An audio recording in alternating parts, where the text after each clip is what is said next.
First up, a big welcome to Amanda Donohoe. Bravely joining the panel.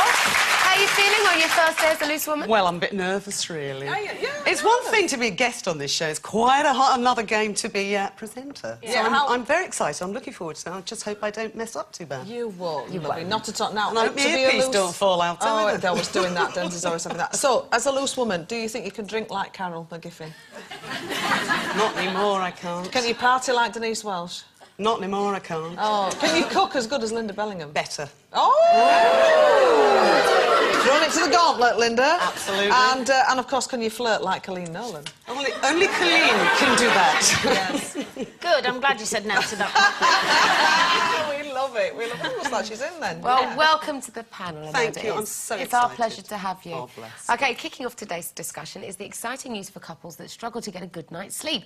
A duvet that is warmer on one side than the other is going on sale to help those who argue over bedtime temperatures. So, would this appeal to us, and how compatible are we with our bed partners, ladies? Amanda, let's start with you. Let's throw you in at the deep end. Well, let's face it, boys are quite sweaty, aren't they, at night? And we're talking about that new duvet, that one's cold, one side is colder than the other side. Now, that would be perfect, because we're always arguing about it's too hot, it's too cold, he steals the duvet, I steal the duvet back. Be marvellous, wouldn't it? Who is your Temperature significant control. other, then? Russell. Hello, Russ, babe. Ah. Love you.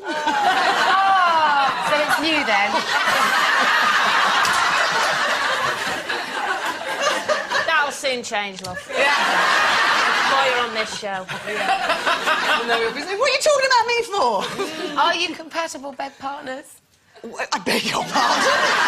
Welcome to Loose I Women. don't know if that's daytime material. I mean, in terms of sleeping and sharing the same bed. Do you know, I would love to have two separate bedrooms, adjoining but separate, so that when I have a busy work schedule, I can go to the quiet room and sleep alone and get a good night's sleep. And then when I want company, or vice versa, you go into the recreational. So you've got recreational and sleep beds, right? Isn't that a good idea? Sounds like Terry and June. It does. Yeah. Speaking of Terry and June, me and Ray. Well, you see, Raymondo, bless him, he snores like a pig, basically. Now, he'll swear blind that he doesn't, but he does. He sleeps on his back with his arms folded. What's that all about? And he cocoons himself in the duvet so I can't get near him. And so I start off the night going, just nudging him a bit, because if you nudge him, then he'll turn on his side and he stops snoring, but 5 seconds later, he's back, you know, goes back on his back. By about 4 o'clock in the morning, I'm going, shut up! That's why he sleeps with his arms folded. He's frightened. Honestly, You're going it's to a punch nightmare. him. But apparently, so am I, because I cry in my sleep every night. Oh. I don't know why. I cry every night. It's probably about him snoring, to be honest. But yeah, I cry and shout out in my sleep, and it drives him nuts. Yeah. That's an interesting insight into your state of mind, Cole. Well, I know. I've been doing this too long. Have you considered therapy for that? No. No therapist will see me. Are you okay? Have you got a good compatible... Yeah, I always roll into his space, because he's bigger than me, obviously. I think most men are bigger than their female partners, one would hope, anyway. Or Katie Holmes. But, yeah, I always roll into his part of the bed. But he's a bit of a snorer. I do that as well. Although the other night, he was making such weird noises. I thought that a bird had got into Ben's nursery and I could hear it on the monitor, and I'm up there, like Angela Lansbury in the middle of the night going, where's that noise coming from? What is that? What is that? And then I came back downstairs and I realised he's got a bit of a cold and it was one of his nostrils.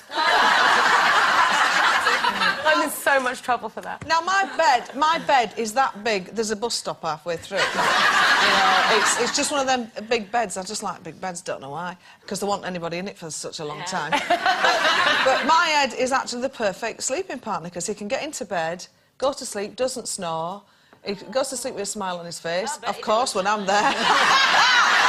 And then wakes up with the same smile in the same exact position. So that's lovely. And he's a real good spooner. What he does do... Spooning. I love that, you see. Because I switch the heat down at night, you see. I switch all the heat off in the bedroom, because by God, it gets hot after a while. And... I'm such a liar.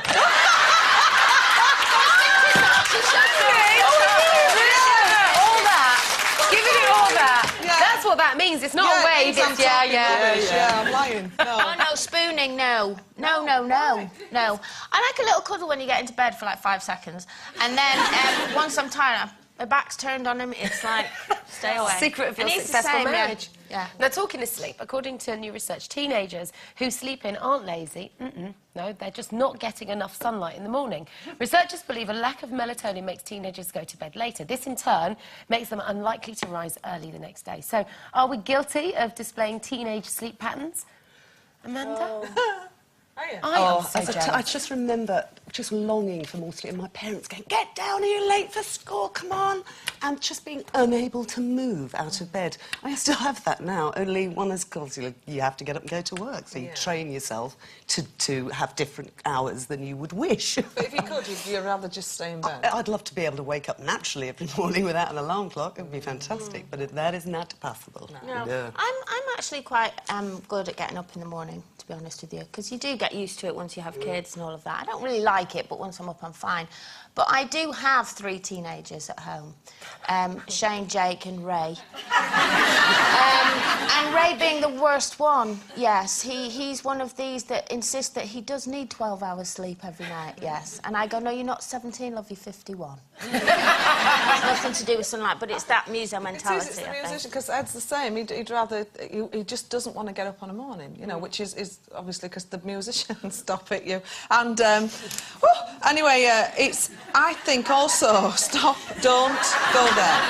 I think also it is that musician thing, because they're very much into the night and then they want to sleep all day. But when we're on holiday, it's a different matter. When we went away to Greece, 8 o'clock, he was up, opening the windows going, "Look, the day has arrived, come in, the day, the sun, hello." I wanted to stab him.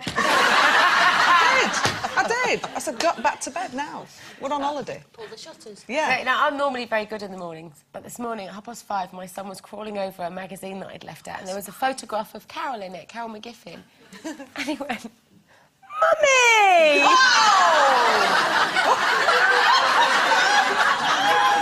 What a way to start the day, being mistaken for Carol McGiffin. Love that. It was the one where she was showing her bum at an awards day. No, okay, well...